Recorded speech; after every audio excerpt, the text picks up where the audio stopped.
So hello guys, welcome back to our YouTube video. So जैसा कि मैंने आपको बताया था, 6 तारीख की जो हमारी प्री मार्केट एनालिसिस वीडियो थी, जो हमने 5 तारीख को डाली थी, उसमें मैंने जैसा आपको बताया था, वन डे टाइम फ्रेम पर फटाफट देखते हैं कि मैंने आपको क्या बताया था, ठीक है, और क्या हुआ है मार्केट में। तो यहाँ पर जो है पहले चीज़ों को क्लियर कर लेते हैं, ठीक है। अब देखिए, मैंने आपको बताया था कुछ इस तरीके से कि बैंक निफ्टी वाली बात तो आपको पता है कि बैंक निफ्टी में जो ये अपना हेड एंड शोल्डर का बैंक निफ्टी ने ब्रेकआउट दिया था, ठीक है, उसी के ट्रेंड को बैंक निफ्टी फॉलो कर रही थी। एक नीचे से मार्केट में आप बोल सकते हो कि एक ये ट्रेंड लाइन चलती चली आ रही है। इस ट्रेंड लाइन को पहली बात तो याद रखना है, ठीक है। ये जो ट्रेंड लाइन है, ये वाली ट्रेंड लाइन को याद रखना है। मार्केट जो है अपने प्रीवियस लो को ब्रेक नहीं कर रहा है, तो मार्केट का ट्रेंड स्ट्रॉन्ग बुलिश है, ठीक है। और दूसरी बात जो मैं आपको बताऊं, ये एक इंपॉर्टेंट चीज थी कि बैंक निफ्टी ने जो अपना टारगेट हेड एंड शोल्डर का था वो यहाँ पे पूरा कर दिया था, ठीक है। ये रिकअप करवा लूंगा अभी आपको सब चीजों का कि कैसे क्या मार्केट में हुआ है। अब ये जो था, बैंक निफ्टी ने अपना इसका टारगेट जो था वो पूरा कर दिया और ऑल टाइम हाई लगाया। ये आपका 4 दिसंबर को, ठीक है, ऑल टाइम हाई लगाया मार्केट ने। इसका रेजिस्टेंस का ब्रेकआउट करके बैंक निफ्टी ऊपर भाग गई। अब मेरा कहने का मतलब सिर्फ इतना है, आप समझो, यहाँ से जो मार्केट है लमसम लमसम 9.5% का continue move one way momentum में दे चुकी है। साढ़े मतलब वही 4,000 पॉइंट की लमसम वन वे मोमेंटम में मार्केट भाग चुकी है, ठीक है। अब यहाँ पर बहुत ज्यादा जरूरी हो जाता है, तो सॉरी, यहाँ पर बहुत ज्यादा जरूरी हो जाता है कि ये जो मोमेंटम है ना, अब इस मोमेंटम में जो लोग यहाँ चढ़े होंगे, जो लोग यहाँ चढ़े होंगे, जो लोग यहाँ चढ़े होंगे, उनको कहीं ना कहीं अपना प्रॉफिट बुक करना है, ठीक है। आप सपोज करो किसी बंदे ने यहाँ पे कॉल की पोजीशन बनाई, तो वो यहाँ जाकर या यहाँ जाकर अपना प्रॉफिट भी तो बुक करेगा ना। तो वही हमको प्रॉफिट बुकिंग चाहिए। और मैंने कल की वीडियो में क्लियर बोला था कि मैं बस अब एक बहुत ज्यादा लंबे मोमेंटम को एक्सपेक्ट नहीं कर रहा हूँ। यहाँ पर मेरा जो व्यू है वो ये है कि मार्केट यहाँ पे 2-3 दिन इसी जगह पे होल्ड ले, या फिर यहाँ पर आके एक रिट्रेसमेंट ले, जो कि इसकी ये वाली जो रेजिस्टेंस थी, ये ब्रेक होकर क्या बन गई है, ये जो रेजिस्टेंस थी ब्रेक होकर सपोर्ट बन गई है। तो यहाँ पर अभी मार्केट आए, सपोर्ट ले और यहाँ से ऊपर उठे, यानी कि अपना ये वाला स्विंग जो है इसको ब्रेक कर दे यहाँ से लेकर, तो यहाँ पर एक बढ़िया ट्रेड अपॉर्चुनिटी हमको मिल सकती है। और जो बैंक निफ्टी आप बोल सकते हो 48,000 तक जा सकती है आराम से, ठीक है। तो चलिए फिर, अब ये तो हो गई बड़ा बिगर टाइम फ्रेम की बात। अब छोटे टाइम फ्रेम पर देखते हैं कि हम लोग क्या कर सकते हैं, क्या क्या अपॉर्चुनिटीज मिल सकती है हम लोगों को, है ना। तो फिर 5 मिनट टाइम फ्रेम पे चलते हैं, ठीक है। अब देखिए, मैंने क्लियर बोला था अपनी प्रीवियस यूट्यूब वीडियो में कि मार्केट के हायर चांसेस है, अगर मार्केट इसी रेंज में कहीं ऊपर ओपन होती है, तो मार्केट को पहले रेंज बनाने दो।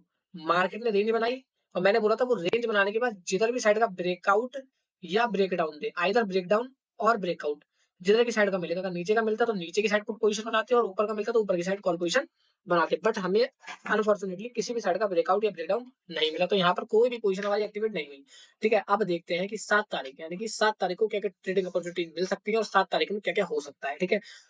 तो देखिए, मार्केट ओपन हुआ 6 तारीख को, एक प्रॉफिट बुकिंग मार्केट में आई, फिर मार्केट उसी रेंज में फंसा रह गया। अब देखो यार, क्या बहुत ज्यादा जरूरी होता है, कल भी मार्केट जो है इसी रेंज में कहीं ना कहीं ओपन होगा, इसके हाई चांसेस है, ठीक है। और मेन अपॉर्चुनिटी भी तभी बनती है, देखो, क्योंकि मैं आपको बताऊं, ये जो एक एरिया है ना, ये वाला जो एरिया है, ये 1 सेकंड, सॉरी, ये वाला जो एरिया मैं आपको दिखाऊं, ये है, ठीक है। ये एक स्ट्रॉन्ग रेजिस्टेंस का एरिया बन चुका है। तो मार्केट यहाँ ओपन हो कल के दिन में और थोड़ा बहुत कंसोलिडेट करके आइदर ब्रेकडाउन दे। अगर ब्रेकडाउन देगा तो ये जो मेरा गैप पेंडिंग है, कौन सा वाला गैप पेंडिंग है मैं दिखाऊंगा आपको। ये जो मेरा गैप पेंडिंग है, ये वाला, ये जो मेरा गैप पेंडिंग है, मार्केट इसको इजीली फिल कर सकती है, ठीक है। तो इस वाले गैप को आपको याद रखना है, अगर कल मार्केट गैप नीचे की साइड ब्रेकडाउन दे देती है तो। लेकिन ये ब्रेकडाउन मस्ट है कि ब्रेकडाउन हो आपका, कम से कम मार्केट ओपन हो, कंसोलिडेट करे, उसके बाद ब्रेकडाउन दे, तब हम पुट साइड जा सकते हैं, ठीक है। और ब्रेकआउट जो रहेगा, सॉरी, स्टॉप लॉस जो रहेगा वो ब्रेक डाउन लेवल के ऊपर का रहेगा। अगर सपोज करो ये आपको ब्रेक डाउन मिला है, तो इस कैंडल के ऊपर का ऐसे लगाएंगे आप, और यहाँ का आपका एंट्री होगी और यहाँ तक का आपका टारगेट होगा, मतलब गैप फिल जहां तक नहीं जाता वहां तक आपका टारगेट रहेगा, ठीक है। और ब्रेक डाउन कैंडल के हल्का सा ऊपर का ऐसे लगा के आपको पोजीशन को होल्ड करना है, ज्यादा रिस्क नहीं लेना पुट साइड में, ठीक है। क्योंकि मार्केट का जो ट्रेंड है ओवरऑल वो कॉल साइड का, तो हमको मार्केट के अपोजिट में जाएंगे तो बहुत कम पोजीशन से एक्टिवेट करेंगे अपनी पोजीशन, बहुत कम क्वांटिटी से अपनी पोजीशन को एक्टिवेट करेंगे, ठीक है। ये वाली बात याद रखनी है। अगर मार्केट अपर साइड में ब्रेकआउट दे देती है कंसोलिडेट करके, तो बहुत ज्यादा बढ़िया है, तो फुल क्वांटिटी से अप साइड में हम ट्रेड कर सकते हैं। और हमको जो है 47,500 के लेवल तक मार्केट आराम से देख सकती है जाते हुए बैंक निफ्टी, ठीक है। तो ये तो हो गई, मैंने आपको बात कर ली कि अगर मार्केट अपनी ही रेंज में ओपन हो जाती है तो। अब अगर गैप अप या गैप डाउन होती है तो हम क्या कर सकते हैं, आप मुझसे बोलोगे, ठीक है। तो मैं आपको बताता हूँ, देखो, मार्केट अगर गैप डाउन ओपन हो जाती है, कुछ नहीं करना है, मार्केट में हल्की बहुत गैप डाउन होगी ओपनिंग, तो यहाँ पर क्या होगी, या तो अपनी सौदा कटेंगे, जो लोग कॉल में बैठे हुए हैं उनको डर की वजह से, या तो वो सौदा काटेंगे अपनी, या नए कॉल वाले आएंगे, या तो मार्केट ऊपर जाएगी या मार्केट नीचे आएगी। तो हमको क्या करना है, अगर gap up gap down open होती है तो मार्केट या तो ऊपर जाए, जाने दो, फिर कंसोलिडेट करने दो, या नीचे आए, आने दो, कंसोलिडेट करने दो, उसके बाद जहां का ब्रेकआउट या ब्रेकडाउन मिले, समझ रहे हैं आप? जहाँ का ब्रेकआउट या ब्रेकडाउन मिले, वहाँ ट्रेड लो। जहाँ का ब्रेकआउट या ब्रेकडाउन मिले वहाँ का ट्रेड लो, ठीक है? तो कल के ट्रेडिंग सेशन में अगर गैप डाउन ओपनिंग होती है तो इस बात को हमको ध्यान रखना है। मार्केट में हल्की सी बाइंग या सेलिंग आने दो, उसके बाद कंसोलिडेट करने दो, रेंज बनाने दो, आए तो उस रेंज के ब्रेकआउट या ब्रेकडाउन पे पोजीशन एक्टिवेट करेंगे। अगर गैप अप ओपनिंग हो जाती है तो देखो भाई, गैप अप ओपनिंग में तो सिंपल सा अपना फंडा है, नई कॉल की पोजीशन ओपन नहीं करेंगे, गैप अप ओपनिंग होती है तो मार्केट में मैं यही चाहूंगा कि थोड़ी सी प्रॉफिट बुकिंग आए, फिर ब्रेक ये यहाँ पे कंसोलिडेट करें और फिर इसके ब्रेकआउट या ब्रेकडाउन पे ट्रेड लेने की कोशिश करेंगे कि देखो यार, क्योंकि मार्केट अभी भी ऑल टाइम हाई पे चल रहा है। और मैंने बोला है कि देखो ये जो रेजिस्टेंस है आपकी वन डे टाइम फ्रेम पर आप देखने की कोशिश करो, जो इसकी सपोर्ट थी, इसकी सपोर्ट कौन सी थी? ये वाली, ये इसकी सपोर्ट है।